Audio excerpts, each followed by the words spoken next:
Mas, bom, ontem foi realmente um dia para ficar marcado na história. Foi realmente um dia impressionante, um trabalho espetacular do Grupo Bandeirantes de Comunicação. E quando eu falo Grupo Bandeirantes de Comunicação, é o Grupo Bandeirantes de Comunicação. Não é que você vai encontrar aqui e ali uma ausência. É nessa hora você vê o que é um grupo que trabalha pelo, por e no jornalismo, mergulhado. Uma coisa incrível que aconteceu, né? Para quem ligou a televisão, para quem ligou o rádio, para quem acompanhou pelas redes sociais, conectou aqui na Band News FM, é aquilo. Começou o debate, os apresentadores apresentando, os candidatos se candidatando, e parece que as coisas são divinas, elas acontecem. Mas esse debate é resultado do empenho de um time que é volumoso e gigantesco na sua musculatura. Então você tem um cenário espetacular. Aquilo não é por acaso. É preciso que tudo funcione. Da luzinha do chão à luzinha do teto, as câmeras, o foco, a tradução de libras, o corte de câmera, a música que a gente escuta agora, né? O cenário lindo, a sala digital, que privilégio, que coisa espetacular. Entradas incríveis, contando como é que funciona os temas mais falados no Google e como o debate interferiu nas buscas do Google. Porque veja, se o debate fosse irrelevante, as pessoas continuariam a procurar o preço da banana, né? Falo banana porque minha mãe fala banana, mas sempre que eu falo isso as pessoas falam, não, é banana, não banana. Então minha mãe, Latife, me fez falar banana e às vezes eu sofro bullying por causa disso. Mas as pessoas estariam procurando inflação, preço do apartamento, aluguel. Não! Os temas passaram a ser os temas do debate. Surgiu o tema corrupção, subia a busca por corrupção. As pessoas procuravam o que é orçamento secreto. Às 10 da noite de domingo, o que é orçamento secreto? Bateu uma curiosidade sobre orçamento secreto? Porque foi falado no debate. O que é sigilo de 100 anos? No Canal Livre, a entrada da Lana Canepa falando com a gente no Canal Livre, ela mostrou as perguntas mais feitas naquele momento e tinha lá o que é sigilo de 100 anos. Porque os candidatos falam essas coisas, LDO. O que é LDO? As pessoas não sabem o que é LDO e não têm obrigação de saber o que é LDO. Lei de Diretrizes Orçamentárias, a lei que orienta a confecção do orçamento. Mas o candidato pega e fala LDO e dá de barato que as coisas estão esclarecidas. Esclarecidas e não estão. A sala digital. Quando a gente fala de televisão e rádio, a gente acha que são os apresentadores e acabou. Mas é engenharia, é equipe de operações, é recepção. Os candidatos não podem chegar tudo de bando. Imagina, não é a chegada do estádio. Chega todo mundo junto e revista e vai passando, mostra o ingresso e entra. É uma estrutura.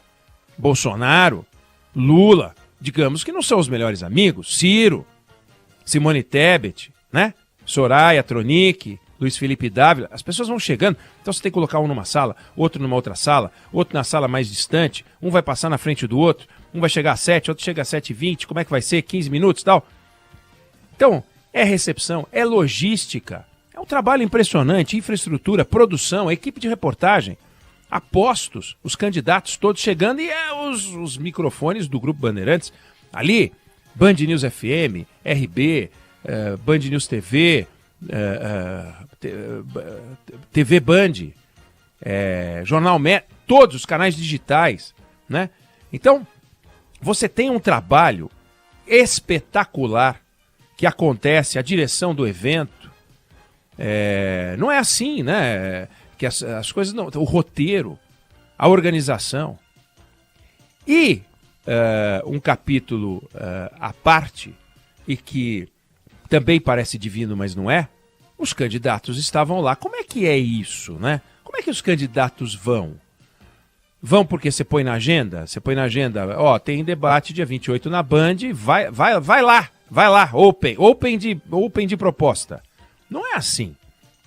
Então você vai dizer, bom, claro, se você convidar o Felipe Dávila, a Soraya Tronic e a Simone Tebet, eles vão até em batizado de boneca. Se eu convidar para o batizado do Eneguinho, tá aqui, ó, o Eneguinho, eles vão. Por quê? Porque eles precisam aparecer. Tá bom. O Ciro também vai? Ok. Mas e o Lula e o Bolsonaro? E o Lula e o Bolsonaro? O Lula tá lá na frente das pesquisas. O Bolsonaro não tá mal nas pesquisas, tá bem. Os dois hoje estão num segundo turno. Pode ter uma mudança. Um pode ganhar no primeiro turno, o outro pode ganhar no primeiro turno, vai saber. Mas hoje a gente tem uma cara de segundo turno, com um debate já marcado no dia 9 de outubro na Band. Lula e Bolsonaro tinham que ir. Imagina esse debate sem o Lula e Bolsonaro. Aconteceria? Aconteceria. O nosso compromisso é com o debate. Se eles não fossem, a cadeira vazia, né? A gente chama de cadeira vazia, mas tem um púlpito e uma cadeira atrás, um banco alto, estaria vazio. E a gente, obviamente, iria lembrar o tempo inteiro que convidados não foram. Mas eles foram.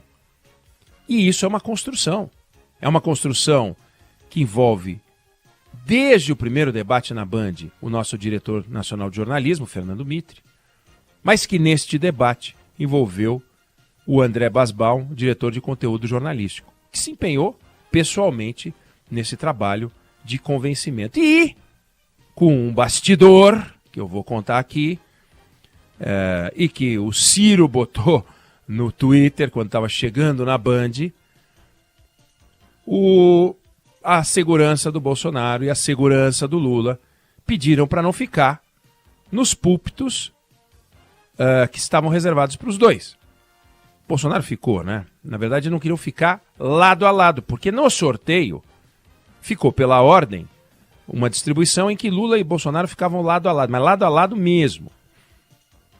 A segurança do presidente, não foi o presidente, a segurança do presidente e a segurança do ex-presidente pediram à organização do debate, pediram ao Basbaum, e isso foi submetido à segurança da Band, etc., para que eles ficassem afastados. E ficaram afastados. Aí o Ciro Gomes resolveu ironizar, fazer uma graçola na rede social, botou no Twitter, etc. Mas não mudou em nada a ordem das perguntas que estavam estabelecidas em sorteio. Só não queriam ficar um do lado do outro. Digamos que não são os melhores amigos, como a gente falou. Eu vi o Bolsonaro conversando com o Ciro antes do início do debate. Conversaram. Mas o Bolsonaro e o Lula não se falaram. Seria muito esquisito que os dois ficassem, né, tocando sambinha numa caixinha de fósforo, os dois juntos. E aquela musiquinha da sua campanha de 2002, Lula, teve aquela tua também, né, lá no Rio, quando você se elegeu deputado. Não existe isso. Eles realmente não se suportam. Não tenho dúvida de que reconhecem um no outro um bom debatedor, mas, vamos combinar, se você fizer o aniversário de um, o outro não vai. É evidente que não vai. Então, esse trabalho de convencimento para ir ao debate e o trabalho todo de construção é muito importante. Fernando Mitre, André Basbaum se envolveram pessoalmente nisso nos últimos tempos e foi um trabalho importante. Então, resultado, liderança na audiência total na televisão, liderança na audiência total na internet, liderança na audiência aqui na Band News FM. Um sucesso espetacular.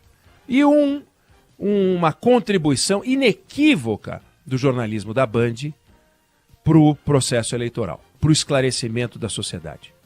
Se o candidato A ou B ganhou o debate, perdeu o debate. Hoje de manhã eu conversava com o Megali, com a Sheila e com a Carla Bigato. O Megali me perguntou quem ganhou o debate, quem perdeu o debate.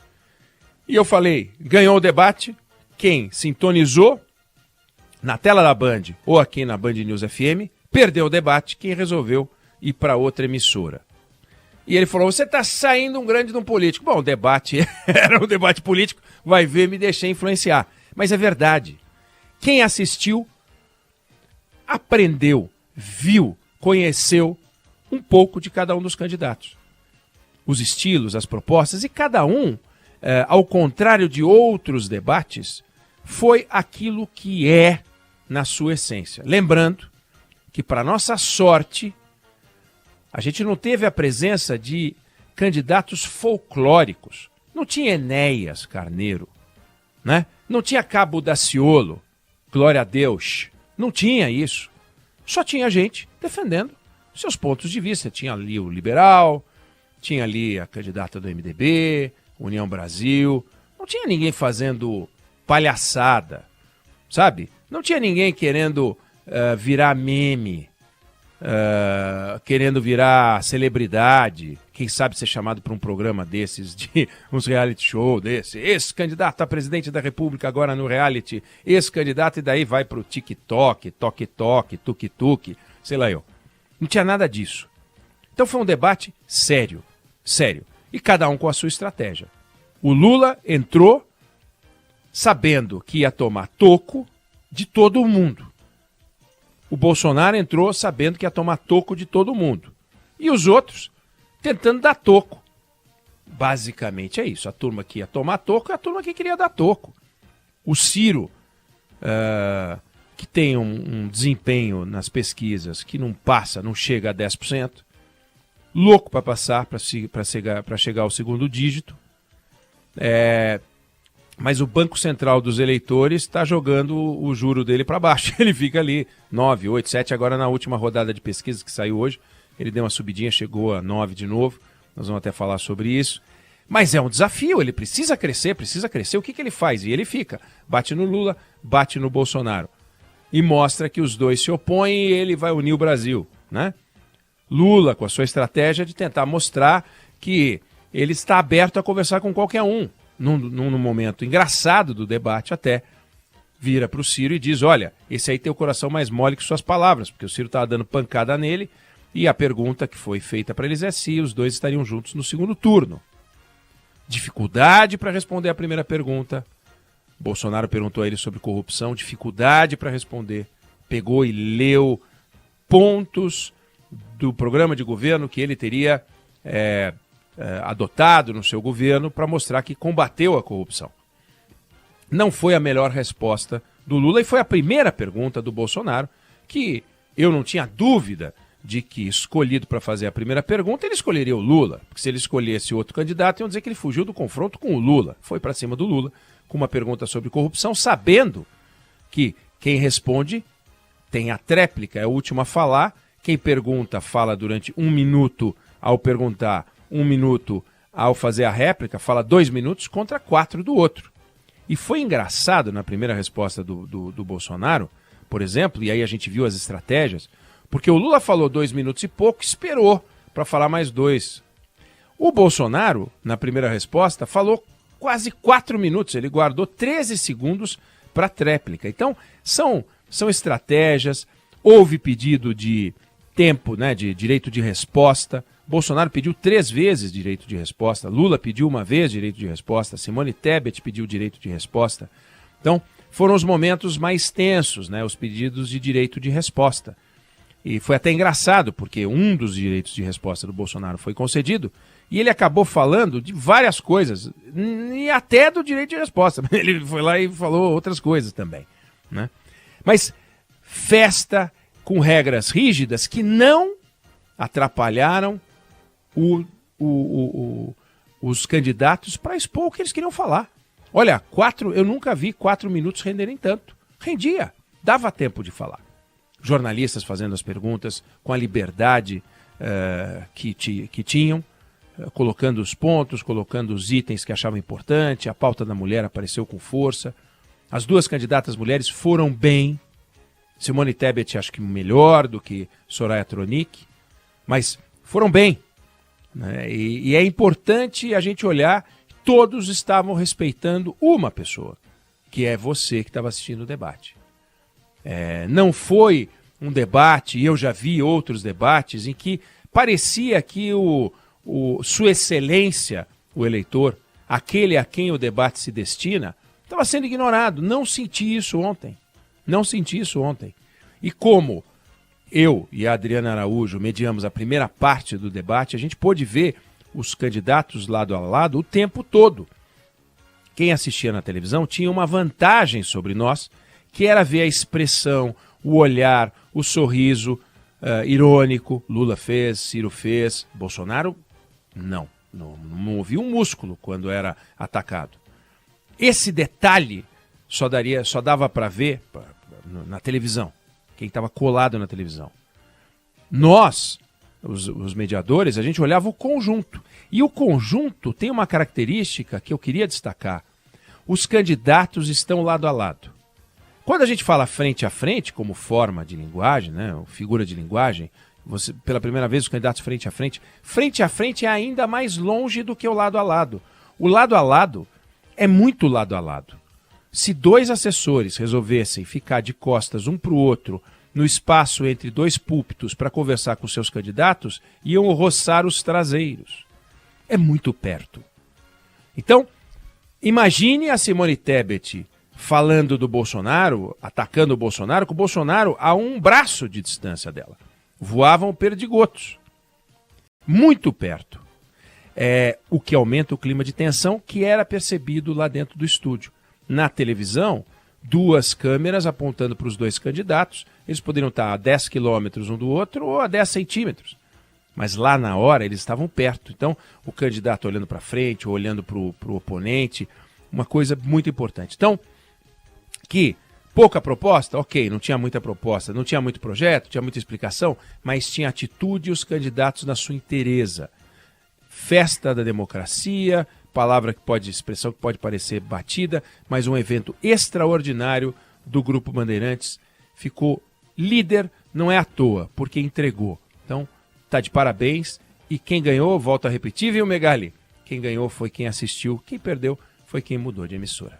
Oi, Neg, a gente ainda tem mais 3 minutinhos para a internet só, né, por causa da propaganda eleitoral no rádio. Eu queria perguntar um negocinho para você sobre essa experiência de ser mediador. Uma curiosidade, claro, minha e também de muitos dos nossos ouvintes, né? Eu assisti ao debate lá do estúdio, lá de cima.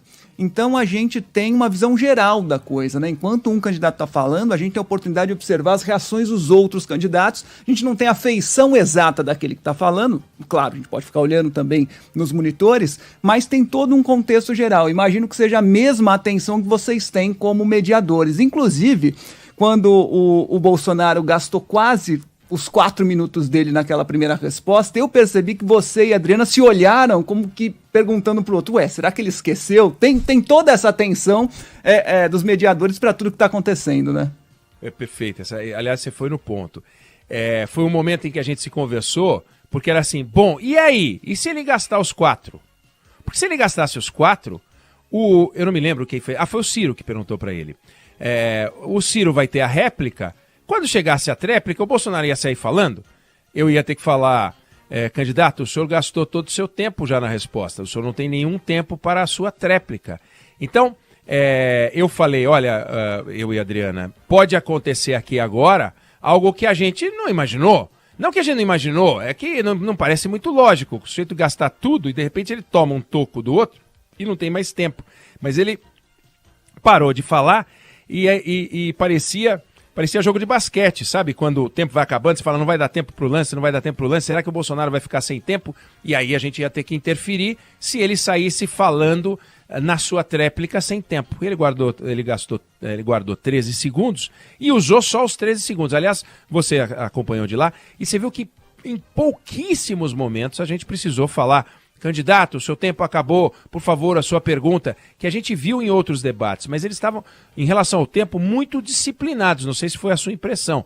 A nossa foi de que o tempo em nenhum momento foi um problema e a gente não precisou ficar interferindo, porque aí o debate ganha um dinamismo bem melhor. Só uma vez, né, que a Soraya Tronic acabou não controlando direito o tempo dela e o microfone, inclusive, foi cortado, porque ali ele estendeu demais e o raciocínio estava longe de terminar, né? Foi a única vez. Isso, foi a única vez, e lembrando que ela chegou e falou assim, eu quero que o meu tempo seja reposto, porque a jornalista falou, mas assim que a jornalista começou a falar na resposta dela, porque ela perguntou para a jornalista, não estava previsto isso, a direção cortou o tempo, congelou o tempo, então não andou o relógio enquanto a jornalista falava. Mas a Soraya achava que estava perdendo tempo, e não estava perdendo tempo. E eu cheguei a observar, falar para ela que o relógio foi parado, o cronômetro foi parado, mas só.